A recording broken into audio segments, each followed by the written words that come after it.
Seguimos con más AI Summit por El Cronista y ahora nos acompaña Agustín Huerta, que es Senior VP de Innovación Digital en Globant. Bienvenido, Agustín. ¿Cómo estás? Un placer. Igualmente. Bueno, tu posición es un poco especial dentro de estos paneles porque Globant es tanto productor como consumidor de esta tecnología. ¿Cómo te enfrenta a eso? Al lado de empresas que quizás son más, están más cerca de ser un cliente tuyo que de ser un par, quiero decir. Bueno, ahí un poco el desafío que tenemos nosotros es que cuando se dan estos avances tecnológicos nos impacta como en distintas áreas a la vez, ¿no? Por ejemplo, nosotros cuando apareció ChatGPT o hubo este nuevo boom de AI generativa, que de hecho lo veníamos prediciendo, internamente nos veníamos conversando al respecto, esperábamos que fuera un poquito más adelante, la verdad.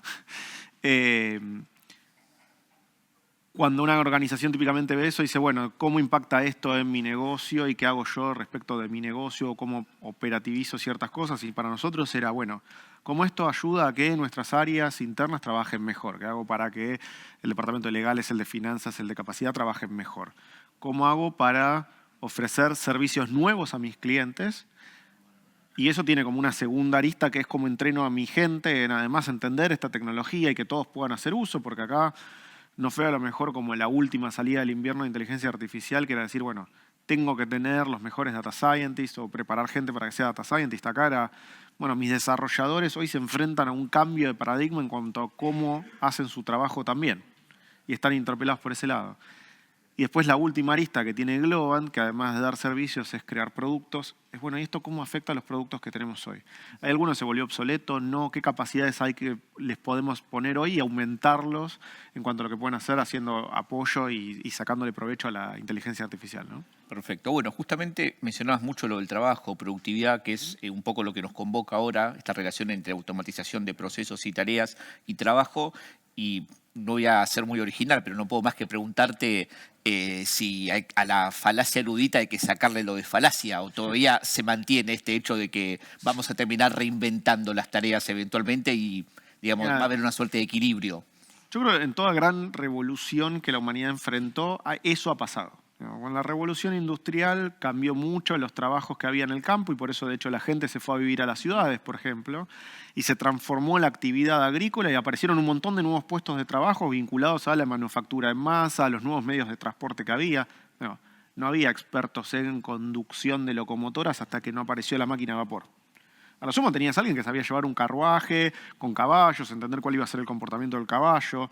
Nada que ver con una locomotora que necesitaba a alguien que la alimentara para poder moverse con carbón y todos los procesos ingenieriles para construirla y para mantenerla. Yo creo que hoy pasa un poco lo mismo, ¿no? A lo mejor las tareas, lo que nos pasó a lo mejor es como que nos acostumbramos y pensamos, bueno, esto es todo lo avanzado que la humanidad puede estar. Hoy aparece algo que nos interpela así muy abruptamente y sin que nos diéramos cuenta o que nos fuéramos preparando para un cambio más progresivo. Y entonces decimos, che, ¿y ahora qué va a pasar? ¿No? Y uno frente a eso, como con cualquier mecanismo que uno detecta como potencialmente peligroso, puede huir o, yo no diría atacar, pero como ponerse en acción respecto a eso, ¿no? Y hoy un poco pasa por ese lado, por ponerse en acción.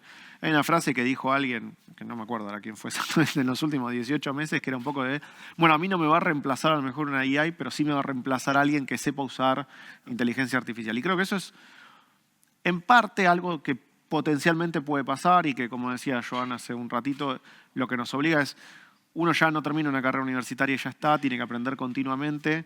Yo creo que hoy, además, si revisamos carreras universitarias, incluyendo lo que puede ser ingeniería informática y demás, interpela el cómo enseñamos a la gente que es el trabajo en sistemas y el desarrollo de sistemas. Porque las herramientas que se siguen enseñando pueden ser más o menos parecidas que las que vi yo hace 20 años cuando estaba en la facultad.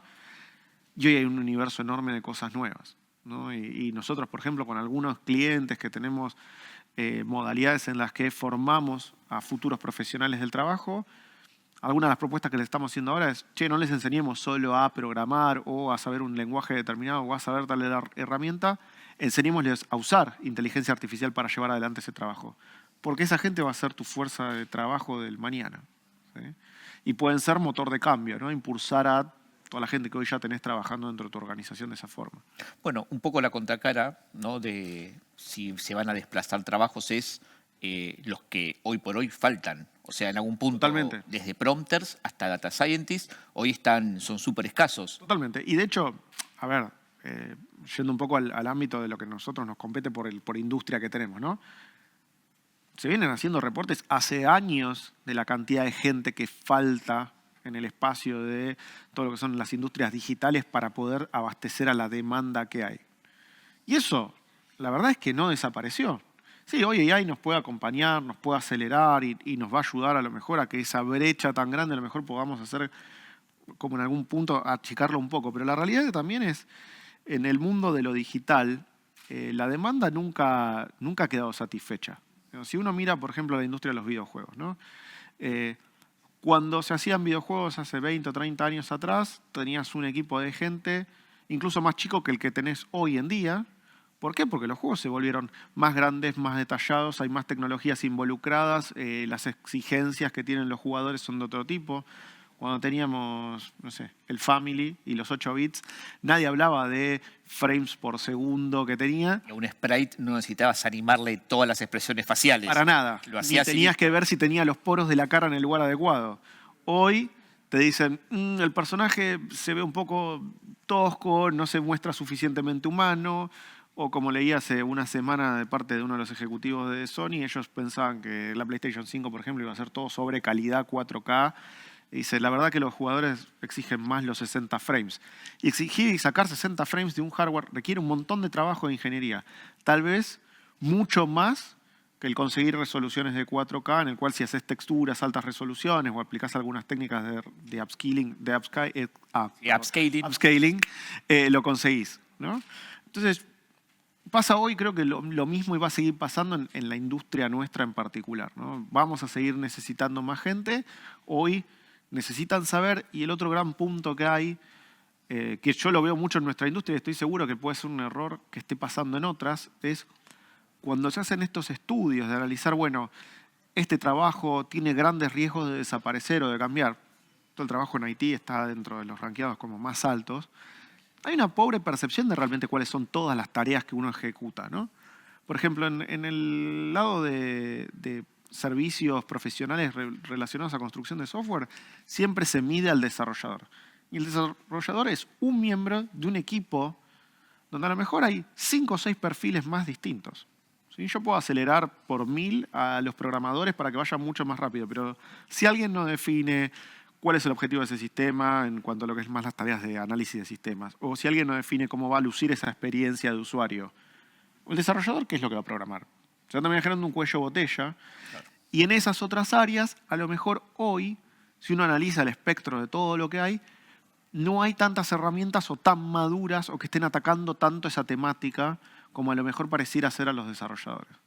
Entonces es algo que yo converso mucho porque estoy seguro que a lo mejor puede estar pasando lo mismo en otras disciplinas más. Claro, eso te iba a preguntar porque mucho lo que se ve es, bueno, te aumenta la productividad por hora o por minuto, como lo quieras medir. Yo en mi caso, bueno, escribo más por minuto. Perfecto. ¿Vos ves que haya aplicaciones, invento, en el team building, ves que haya aplicaciones para tomar decisiones estratégicas donde intervenga Totalmente. IA? De hecho, por ejemplo, hoy no hay a lo mejor tanto de inteligencia artificial aplicada a lo que es la arquitectura del sistema, ayudarte en esa parte. Puede tener algunas recomendaciones, si le haces alguna pregunta a un ChatGPT, alguna cosa medio genérica te va a dar, pero realmente el bajarlo a algo más concreto tiene que estar de tu lado.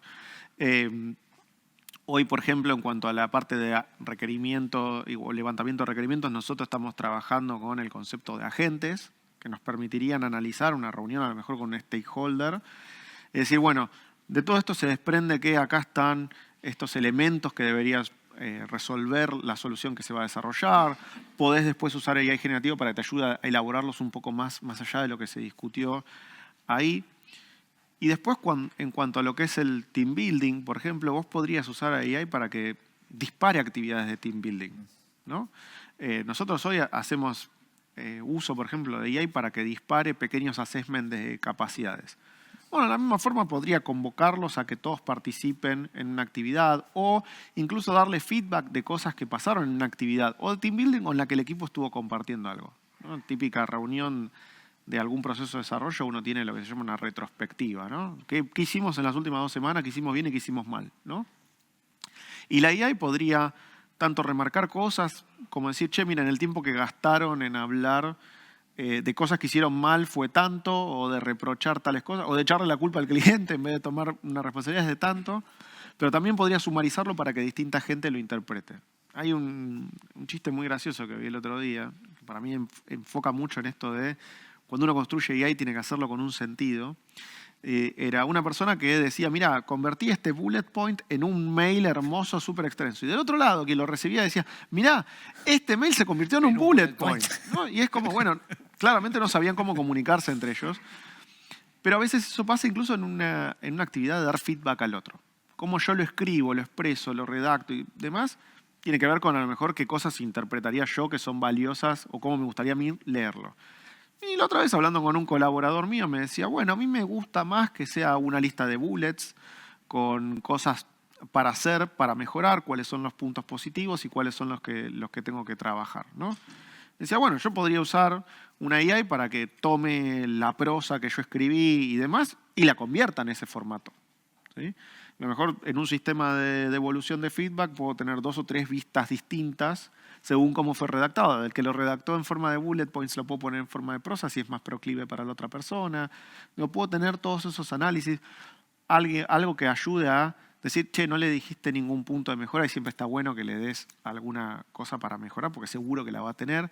O al revés, lo cascoteaste y nunca le dijiste nada positivo al otro y algo bien probablemente haya hecho, ¿no? Puede pasar que no, pero seguramente alguna cosa bien, alguna característica buena tiene que tener, ¿no? Entonces puedes usarlo para ese tipo de cosas, por ejemplo. Perfecto. Y bueno, la verdad que es muy interesante ver un caso de habilidades blandas, si se quiere, potenciadas por la IA. Y en el caso de Globant, ¿en qué están trabajando de acá a futuro? ¿De acá a fin de año, ya pensando en el año que viene? Mira, nosotros el año pasado, cuando surgió todo el boom, una de las primeras cosas que hicimos fue desarrollamos una plataforma que te permitiera experimentar con los distintos modelos de lenguaje que había y construir lo que hasta el año pasado era como un poco el state of the art, que era el concepto de tener asistentes, que es básicamente promptear o definirle de alguna forma al LLM cómo tiene que ver las cosas o cómo las tiene que analizar y que te ayude a, por ejemplo, no sé, contestar preguntas sobre un documento que vos tenés. O que te ayude a consultar un sistema, no sé, quiero saber cuáles fueron los revenues del último quarter, o quiero saber cómo vienen los márgenes que estoy teniendo, o cómo está la orden de producción X en mi sistema. El asistente puede ir, consultar, interfacear con SAP, con Oracle, con el sistema que haya por detrás, y vuelve. Y estas AI generativas lo que tienen de bueno es que justamente pueden elaborar sobre la respuesta. Y te pueden expresar eso en distintos formatos, y además te pueden interpretar lo que vos estás pretendiendo hacer. El siguiente paso en eso es, bueno, yo antes resolvía tareas, ¿no? Hoy yo tengo que resolver problemas.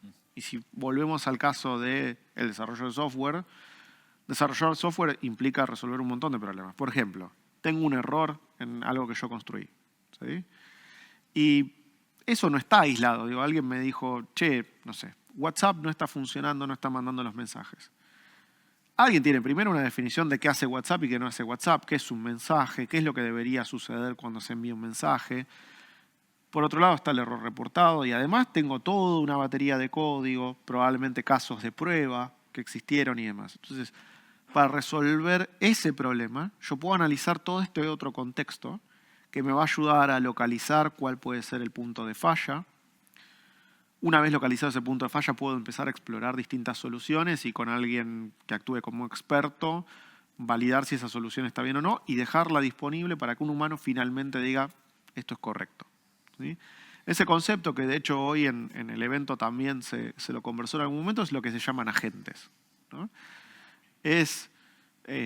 Los LLM funcionan muy bien si vos le pedís que resuelva algo, pero también funcionan muy bien si les decís, ¿por qué no pensás esto como una guía, una serie de pasos? Bueno, es el poder hacer que determinen cuáles son esos pasos y para cada uno de esos pasos determinen cuál es la herramienta más adecuada para resolverlo, ejecuten alguna acción, haya uno que actúe de vuelta de veedor y diga, bueno, esto está en el mejor estadio posible, y ahí es cuando el agente como que devuelve la acción. Y esto es un proceso iterativo que sucede dentro de esa ejecución y esta interacción y orquestación de inteligencia artificial, herramientas más convencionales y demás para resolver un problema. Hoy nosotros estamos enfocados en que nuestra herramienta permita construir y definir de forma más eficiente estos agentes y también en cómo usar esta tecnología, este concepto de los agentes para acelerar el proceso de desarrollo de software. Entonces estamos desarrollando agentes que pueden resolver justamente errores en soluciones, que nos pueden ayudar en la etapa de definición de requerimientos, que pueden ayudar a armar el esqueleto de un diseño o que pueden ayudar a acelerar el proceso de testing armando casos de uso, casos de prueba, perdón, test unitarios, ejecutando pruebas automatizadas, validando los errores y demás. Perfecto. Clarísimo, Agustín, la verdad muy interesante. Y ustedes quédense del otro lado, que ya seguimos con más Summit acá por El Cronista.